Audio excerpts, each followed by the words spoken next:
وہ آنے والے امام زمانہ ہی تھے. جب کہا تم سمجھو کہ تم امام زمانہ کے سامنے بیٹھے ہو, بتاؤ کیوں پکارتے ہو؟ جب کہا میرے دل کی حالت بدل گئی, اور ایک مرتبہ میرے دل میں خیال آئے یہی امام زمان نہ ہو. میں نے ان کے سامنے اپنی حاجت بیان کی, اور پھر انہوں نے کہا جب بھی حاجت ہو, یہ پیغام ہم سب کے لیے, جب بھی حاجت ہو کہا کرو یا محمد ہو, یا علی ہو, یا فاطمہ ہو, یا صاحب الزمان اغثنی.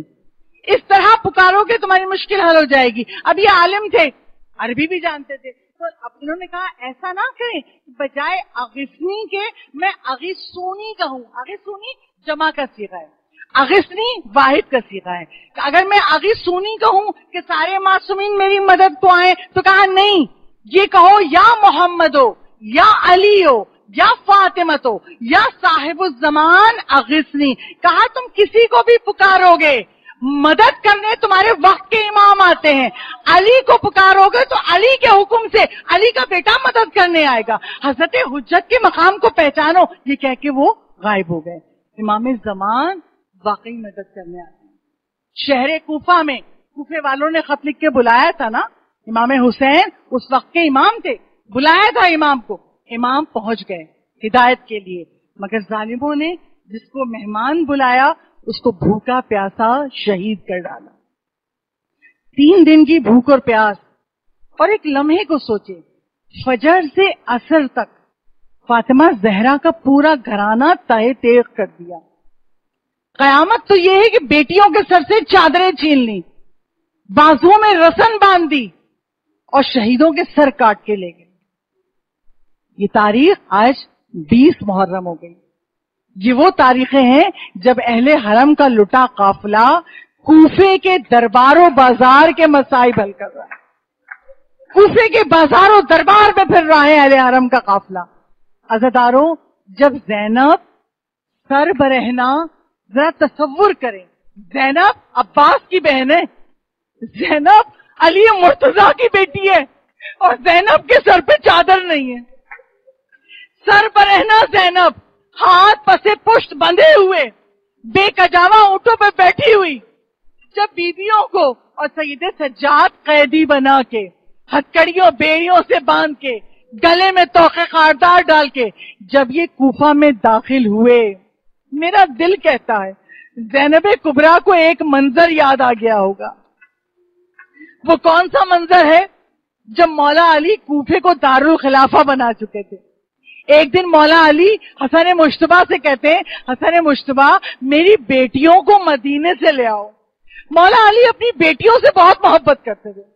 کہا حسن مشتبہ میری بیٹیوں کو مدینے سے کوفہ لے آؤ, مگر بڑے آرام سے لانا, بڑی احتیاط سے لانا, اور جب کوفہ شہر کے دروازے پہ پہنچ جاؤ تو مجھے اطلاع کر دینا. شہزادیوں کو امام حسن و حسین, محمد حنفیہ, شہزادہ عباس, علی اکبر سب کے ساتھ کوفے کے دروازے پہ پہنچ گئی. مولا علی کو اطلاع پہنچائی زینب کبریٰ آ گئی ہیں, آپ کی بیٹیاں آ گئی ہیں. مولا نے مغربین کی نماز پڑھانے کے بعد کوفہ شہر میں اعلان کروایا آج کوئی باہر نہ نکلے گھر سے. کہا مولا کیوں؟ کہا آج نبی زادیاں آ رہی ہیں, آج نبی زادیاں آ رہی ہیں. لوگ گھروں میں مقید ہو گئے. مولا علی کوفہ شہر کے دروازے پہ پہنچے, زینب کی اونٹ کی مہار تھامی, زینب کی اونٹ کی مہار تھام کے مولا علی آگے چل رہے ہیں. ہماری میں زینب کبریٰ بیٹھی ہیں. ایک بار کی مولا علی کی آواز آئی, زینب بیٹا ذرا ہماری کا پردہ ہٹاؤ. زینب نے ہماری کا پردہ ہٹایا. مولا علی کہتے ہیں زینب یہ کوفے کا پہلا چوراہا ہے, زینب یہ کوفے کا پہلا چوراہا ہے, پہچان لے. زینب کبریٰ دیکھ رہی ہیں, پھر ہماری کا پردہ گرا دیا. اب سواری آگے بڑھی, مولا علی آگے بڑھتے جا رہے ہیں. کچھ دیر بعد کہا زینب ہماری کا پردہ اٹھا, ہماری کا پردہ اٹھا. کہا زینب یہ کوفے کا بازار ہے. اب زینب سے برداشت نہ ہوا. کہا بابا مجھے کیوں بتا رہے ہیں, میں تو گھر میں رہتی ہوں. حسن و حسین کو بتائیں, عباس کو بتائیں, یہ گھر سے باہر نکلتے ہیں. مولا علی کہتے ہیں زینب ایک وقت ہوگا تیرے بھائی نہ ہوں گے, تجھے قیدی بنا کے لایا جائے گا، تجھے اسی لیے راستے کی پہچان کروا رہا ہوں، زینب راستہ پہچان لے۔ اور جب زینب قیدی بن کے اس کوفے کے بازار میں آ گئی، زینب کے اونٹ پر جناب سکینہ بیٹھی ہوئی، گال پہ تماچوں کے نیل پڑے ہوئے ہیں، کانوں میں خون جمع ہوا ہے، 20 سالوں سے سر چھپائے ہیں۔ ایک مرتبہ شہزادی سکینہ بی بی زینب کا چہرہ دیکھتی ہے، بڑی بے بسی سے سر جھکا لیتی ہے۔ زینب کبریٰ کہتی ہیں سکینہ کچھ کہنا چاہتی ہو؟ کہو میرے لال۔ کہا پھوپھی اماں کہنا تو چاہتی ہوں مگر آپ کو بے بس پاتی ہوں۔ زینب کبریٰ کہتی ہیں بیٹا مجھ سے نہیں کہو گی تو کس سے کہو گی؟ اب علی اکبر نہیں ہے، اب بابا نہیں ہے، اب چچا عباس نہیں ہے، کیا کہنا چاہتی ہو سکینہ مجھ سے کہو۔ سکینہ کہتی ہے پھوپھی اماں میں پیاسی ہوں، ساقی کوثر کی پوتی،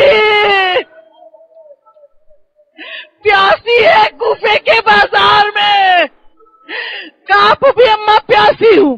جب یہ کہا نا تو گھر کی چھتوں پہ عورتیں بیٹھی تھی، نئے نئے لباس پہن کے، راستے میں مرد بھرے تھے، قافلہ آگے نہیں بڑھ رہا تھا، چھت پہ بیٹھی ایک عورت نے سنا، وہیں سے کہتی ہے بی بی نہ گھبرا میں پانی لاتی ہوں۔ پانی لے کر آئی، جناب سکینہ کے سامنے کوزہ پیش کیا، پانی پی لے بچی۔ اور جناب زینب سے کہا جب تمہاری بچی پانی پی لے تو میرے لیے 2 دعا کروا دینا، میں نے سنا ہے قیدیوں کی دعائیں قبول ہوتی ہیں۔ آئے حسین کی بیٹی، کیا غربت ہے سکینہ۔ جیسے ہی جناب زینب نے یہ سنا کوزے پہ ہاتھ رکھ لیا، کہا سکینہ پانی بعد میں پینا، پہلے اس کی دعا کر دو۔ کہا تیری کیا دعا ہے؟ وہ عورت کہتی ہے میری پہلی دعا یہ ہے جیسے یہ بچے یتیم ہوئے ایسے میرے بچے یتیم نہ ہو۔ سکینہ نے دعا کے لیے ہاتھ اٹھائے، بارے الہ تجھے میری یتیمی کا واسطہ، اس مومنہ کے بچے یتیم نہ ہو۔ پھر وہ کہتی تمہاری دوسری حاجت کیا ہے؟ کہا یہ دعا کر دے خدا مجھے مدینے کی زیارت کروائے۔ جیسے ہی زینب نے وطن کا نام سنا، کہا مدینے کیوں جانا چاہتی ہے؟ کہا مدینہ میری شہزادی فاطمہ کا گھر ہے۔ زینب کبریٰ کہتی ہیں شہزادی فاطمہ تو اب نہیں ہے، مدینے کیوں جانا چاہتی ہے؟ کہا فاطمہ زہرا کی بیٹی زینب تو ہے، میرا مولا حسین تو ہے، میں اپنے آقا کی زیارت کروں گی، مولا ان عزاداروں کو زیارت حسین نصیب ہو، میں مولا کی زیارت کروں گی۔ اب زینب کبریٰ کا کلیجہ پھٹ گیا۔ زینب کبریٰ کہتی ہیں ذرا نظر اٹھا کے نیزے پر دیکھ، یہ مولا حسین کا سر ہے۔ زینب کبریٰ نے دیکھا نامحرموں کی توجہ میری طرف نہ ہو، ذرا سے بال ہٹائے اور میں زینب بنت علی ہوں۔ وہ مومنہ تڑپ کے کہتی ہے ارے بی بی قیامت آ گئی، ہم آپ کا نام بازاروں میں نہیں لیتے، آپ بازار میں بی بی سر برہنہ ہے، میرے مولا حسین کا سر کہاں؟ یزید نے سب کو تہہ تیغ کر دیا، میں زینب بازار میں آ گئی۔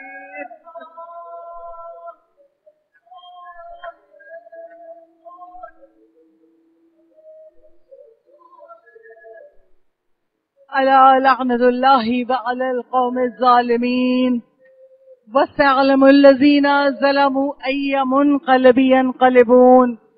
بارہا تجھے محمد و آل محمد کے مصائب کا واسطہ، ہماری اس قلیل عبادت کو ہم سے قبول فرما لے۔ معبود ہم سب کے تمام گناہان کبیرہ اور صغیرہ معاف فرما دے۔ ہماری سب سے بڑی حاجت امام زمانہ کے ظہور میں تعجیل فرما دے۔